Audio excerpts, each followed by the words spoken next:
بسم اللہ الرحمن الرحیم. انسانیت کی خدمت کرنے کا جذبہ ہر انسان میں موجود نہیں ہوتا، اور جس میں موجود بھی ہوتا ہے اس کو شاید موقع نہیں ملتا. ہر بندے کو ڈاکٹر صاحب نے جو انجمن فلاح و بہبود انسانیت بنا کر ڈائلسس کا کام شروع کیا، میں کافی عرصے سے اس سے واقف ہوں.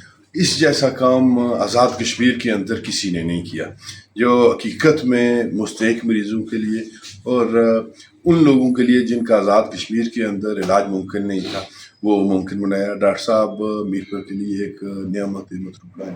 میں سمجھتا ہوں کہ ان جیسے لوگ اگر اپنا حصہ سوسائٹی کے اندر ڈالنا شروع کریں تو کوئی کیا یہ ناممکن نہیں ہے کہ یہ ہماری جو سوسائٹی ہے، یہ ہمارا ملک ہے، جو یہ جنت حقیقتاً